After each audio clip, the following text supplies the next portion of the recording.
अब हनुमान जी गए, देखा शैल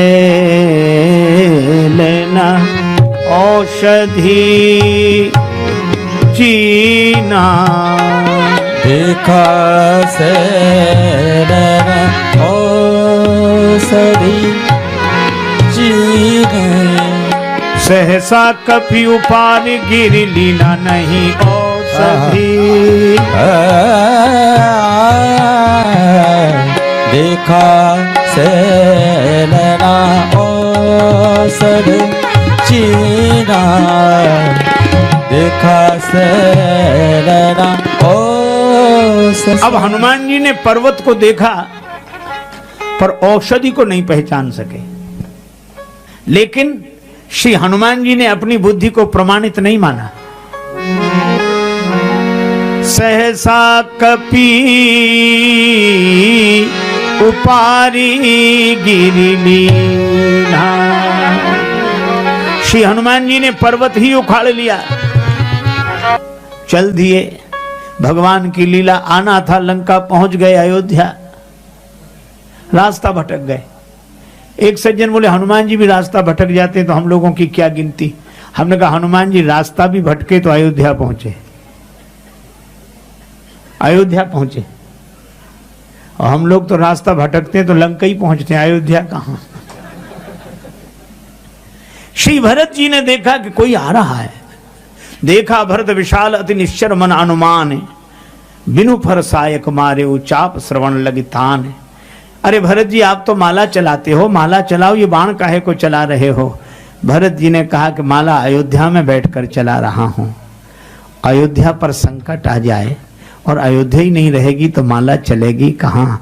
अयोध्या पर संकट आए तब तो माला वाले को भी माला रखकर हाथ में धनुष बाण ले लेना चाहिए।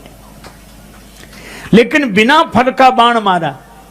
बिना फल का बाण क्यों? श्री भरत जी से पूछा बिना फल का बाण क्यों चला रहे हो। भरत जी ने कहा इसलिए कि बाण मेरे हाथ में है और फल भगवान के हाथ में है।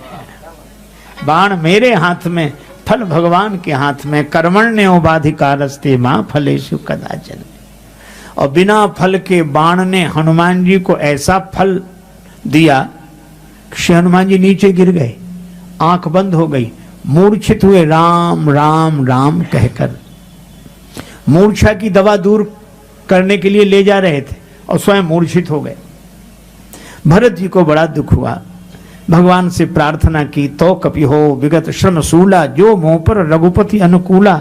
राम जी अनुकूल हो तो ये विगत श्रम शूल हो जाएं। श्री हनुमान जी की मूर्छा दूर हुई। भरत जी ने कहा आप राम जी की सेवा में लगे थे, मैंने बाण मारकर आपको नीचे गिरा दिया, अपराध हो गया।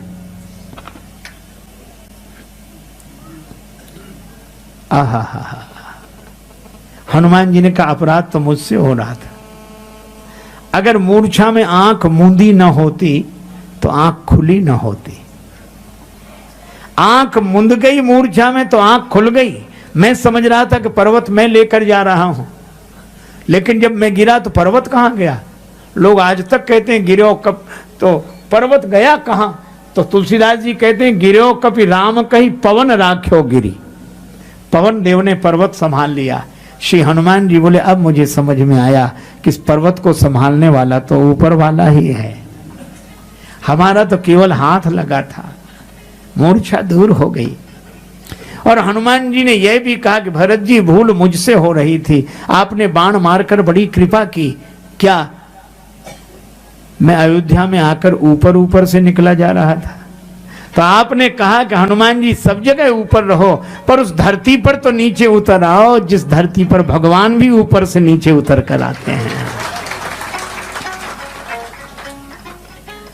अच्छा देखो, दो मूर्छित हुए, एक लक्ष्मण जी और एक श्री हनुमान जी।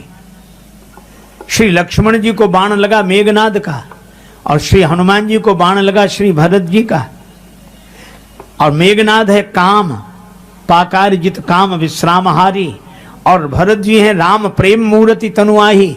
प्रेम का बाण भी व्यक्ति को मूर्छित करता है, काम का बाण भी व्यक्ति को मूर्छित करता है, पर काम के बाण से मूर्छित हुआ व्यक्ति लंका की भूमि में गिरता है और प्रेम के बाण से मूर्छित हुआ व्यक्ति अयोध्या की भूमि में गिरता है। एक वासना की भूमि में गिरता है, एक उपासना की भूमि में गिरता है, एक संसार एक समुद्र के बीच में बसी हुई लंका में गिरता है।